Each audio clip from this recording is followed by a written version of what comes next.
Hello again. This is the last of these live streams I'm doing today.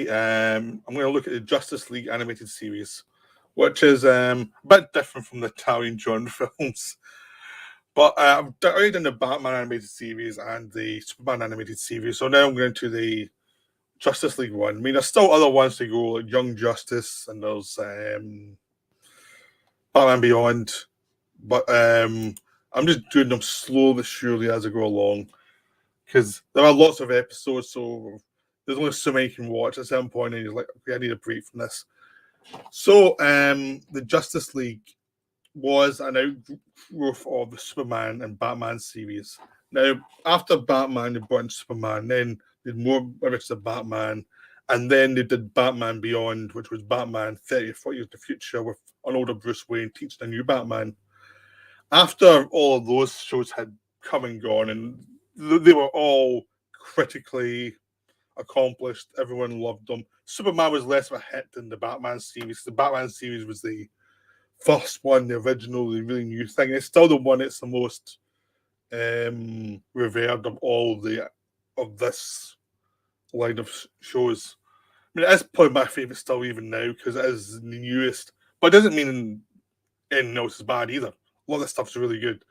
It's just that the Batman was new. It was a new way of taking Batman, and it was a creation of the creative team that would do the rest of the stuff. Like Bruce Timm was one of them. Paul Dini. A lot of these people would come in and do these things. So by the time you got to Justice League animated series, you had a cast of voice actors who would do Batman, Kevin Conroy, who'd done Superman, who'd done Batgirl, Robin, Joker, Mark Hamill, and all these like established voices. So you could bring all of them into this. But there's other characters that hadn't really touched yet, like Green Lantern, Martian Manhunter, Hawkgirl, Wonder Woman. All these characters, the Flash, which they could now bring in and actually have actors come in and do that. And there's suddenly a lot of villains. Villains from Batman and Superman come in. But also because there were now Justice League stories, you could make them bigger, make the villains bigger. So Lex Luthor was a really good villain, Superman. But as soon as you went to Justice League, he became the main villain. I mean, a lot of people would probably have someone's going to be Joker, because Joker was the big Batman villain, but he gets sidelined actually, and it was really Lex Luthor became the main villain against the Justice League, and you had Gorilla Grodd, who was the Flash villain, who became suddenly much more important. So the characters who could cause more trouble for the Justice League became important, and other ones from the wayside. And also it meant they could actually do characters like Toyman and things than Superman, where you could bring them in every so often and do some cool stuff with them. So a lot of characters that might not fit in that well with Superman or Batman suddenly became more interested in Justice League, or some side villains who by themselves might not be worth it, but if you put them in a group of other smaller villains, they could become a problem for the Justice League. So it was like one of those things, is by expanding, they actually could bring in other characters who had not really been used, who were come from the comic books and maybe had a small couple of runs of supporting parts in the comics, but had some potential, so they could actually bring them up and actually do something with them. So that's what the show actually did, was actually just take characters that might have just fallen by the wayside and actually started to show them up because they had potential. Which is what they did a lot with this series from Batman onwards. Like, I mean, Mr. Freeze became a big successful villain because of the Batman animated series. Batman animated created Harley Quinn. There's lots of characters. The Mad Hatter was in existence before, but the Mad Hatter was perfected in Batman animated. And now we never do that, just doing Batman animated. They found a way to do Penguin, which was different from the Danny DeVito Penguin or the Burgess Meredith Penguin. Well, having nods to them. So they did a lot of stuff. Their Joker was not Jack Nicholson or Cesar Romero or the comic book version. It was his own version. And the same thing happened here.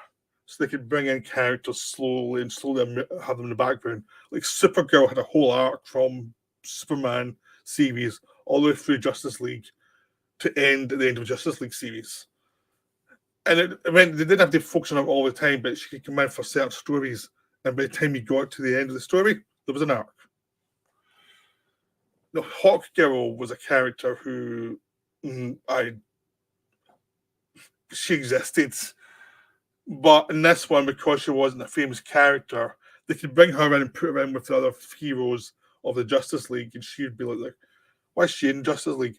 And actually, because she was like the outsider for that, they could do a whole arc with her that ran through the entire series and kept on going. And actually, was a better arc than a lot of the more famous Justice League characters got, because they had more space to move. And a lot of characters that maybe had not had the same like impact as the famous ones had actually gave the people behind the scenes more space to develop them and actually create something. I mean, John Stewart was a Green Lantern, this one, who's a black military guy who had never really been, who'd been in the comics but hadn't really been given the space in adaptations, and so that he became something much more popular to the outside world as an alternative Green Lantern.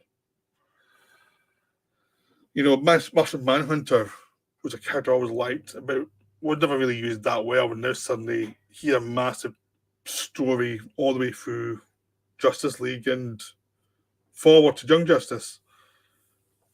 You know, there's just lots of stuff going on there that you can actually do interesting things with. So this was them actually figuring out what they could do with these characters and finding new variations. So originally the stories began. There's 2 seasons of there's 2 seasons of Justice League, and then there was further seasons of Justice League Unlimited, which was when Justice League got bigger, expanded the thing. Now, in Britain, there's only 2 seasons, in America, there's 3. The reality is the first 2 seasons from America were put into 1 season here. While in America, so in seasons of Justice League Unlimited, seasons 1 and 2 became season 1 for us, and season 3 for them was season 2 for us. So basically, it was either 4 or 5 seasons that existed. But the first season was basically their forming and them getting to work, learning to work with each other, and having the characters interact in different ways, so you could see people dealing with each other in ways they didn't expect. So you got to see who liked each other, who had issues. So the center of them was basically Batman, Superman, and Wonder Woman, because they were the center of DC. And the interesting thing is, because Batman and Superman had regular TV shows, they didn't need to focus them all the time. They were characters there. They had their arcs in the series, but it wasn't the Batman and Superman show. It was just like they were characters. They were important characters, but they were just characters. So you'd get in the first season, you'd get stuff like Green Lantern and the Flash of 2-parter together. Because there's always 2-parters or 3-parters in the start. The first story was 3 parts to introduce everybody, and then it was 2-parters, unless there's a big, for the finale, another 3-parter.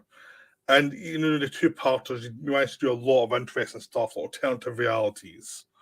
You know, there was time travel. There was just lots of different things where you got to see these characters in these fantastic situations. And what was really good was, they, like the animated shows before, they would ground the characters in some understandable reality emotionally, but also they knew when it came to the action, these characters do stuff you can't do in reality.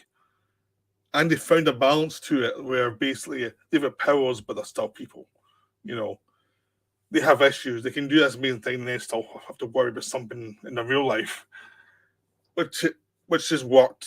It wasn't the smart version you get in Marvel, yet it's actually just much more straight-laced in a weird way, but it actually kind of worked because it was idealistic, and he warmed to the characters because they were, you know, they could do amazing things, but they weren't indestructible.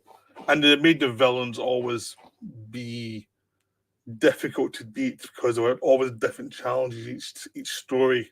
So whatever worked for one villain could not work for the next villain. So it kept stories from different, which meant, again, as I said earlier, that they brought in different types of villains that maybe hadn't been used very much before, but they may have powers that you weren't used to because they hadn't been overused. So suddenly they created a challenge for the heroes, and you would be dealing with different problems all the time and different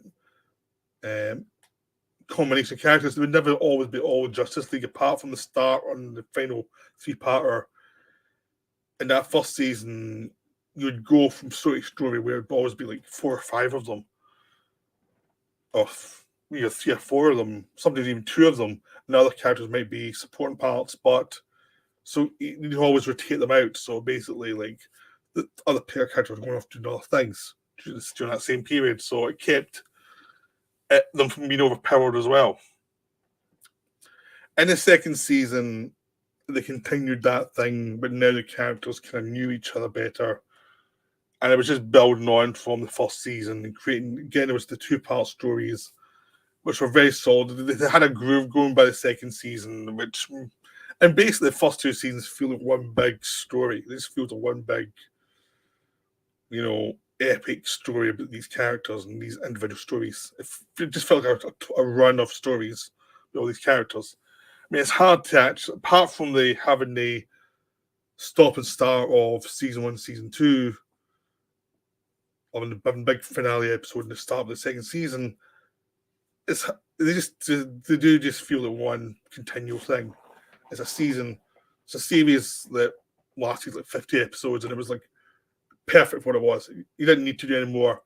And at a certain point, I think they should think, well, this works, but let's change up a little bit. Because the idea was they were going to cancel after 2 seasons, that it had its run, and they were happy with it. And then they said, well, okay, what can we do differently to make it interesting for the creators and themselves? So they did Justice League Unlimited, which was a lot of the characters who had been small characters, who were the heroes from the earlier stories, because now suddenly come in and have stories on their own and a more expanded Justice League. So season 3, like Supergirl got a lot more stuff to do. You had the Question come in. Question's one of my favorite characters from this whole run because he's just paranoid. He's more paranoid than Batman. You had the Huntress, you had Black Canary, you had Green Arrow. He suddenly had lots of other characters who suddenly were interesting and different, and they could actually do what they did with the villain ranks, which is take these odd characters and give them some space. And now they could do it with some of the hero characters who maybe could not support a full series on their own, or you could do a different angle with them in this one. So, I mean, this was probably the first time Green Arrow was done in a way that was like, well, this character could work, and then they moved him on to doing Arrow after that. And so this is where they try to see what characters have the strength to work properly. So you find a lot of the TV shows after this came from characters who had worked pretty well in this show. And so they did have to do live action, but they started it here. There's still no Question, though, which is wrong because Question's great. But you get a lot of characters here, and they're done properly. And if you want to see how they're done properly compared to how not to do them, look at this and look at the Harley Quinn movie, the Birds of Paradise thing, which was not a good version of some of these characters. Just state of that. Like, a lot of them are done well here, done badly there.